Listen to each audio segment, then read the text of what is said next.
Setting boundaries, one of the most important things that you can do as a coach.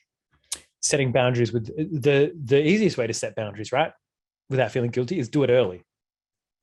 The hardest way to set boundaries and the way that induces the most guilt is when you set boundaries too late in the relationship. And then it feels like it comes out of nowhere and they're like, what? And then you're like, oh, but I've let them message me on Facebook in the past. That's why if any of you have messaged me on Facebook, you don't get a reply. That boundary is set without you even knowing it's set, because we don't reply to Facebook messages. We only go via support@wildsuccess.global. Right. And then I set that boundary. If I have to, I'll be like, hey, appreciate the message. If it's something that's urgent, I'll be like, hey, thanks for the message. We don't do anything personal on Facebook. Please just email support@wildsuccess.global. We'll sort you out there with a smiley face. Right. That's setting a boundary. I feel like that's a pretty positive way. You had a smiley face. Yeah. There you go. No one's unhappy when you have a smiley face.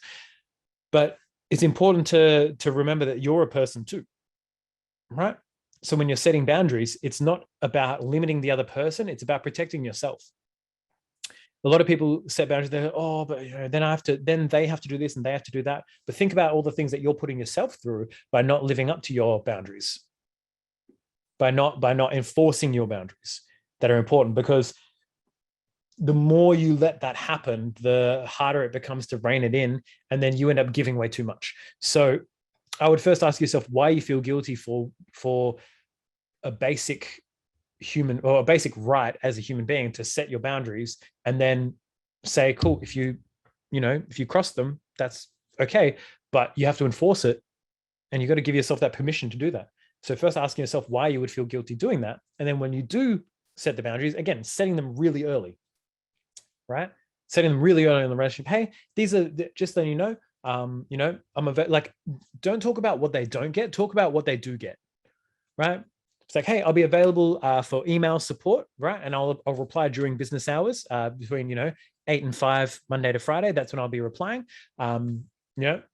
I don't mind if you have to send me a message, like a text message to reschedule, but I don't really do texting outside of that. But yeah, anything else, feel free to email me a question and I'll have a chat to you then. And the other thing is just that it's really important to me that we make sure we rock up to our sessions on time.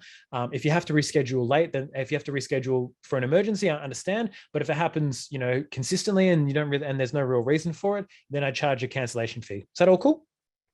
Awesome, right? Because for a lot of things, it's no-brainer stuff, right? These boundaries are no-brainers. Think about it from the other person's perspective. If you've ever had someone say that to you, you've never thought, oh my God, what a B word. No, you really haven't. You're like, oh yeah, cool, that's fair, right?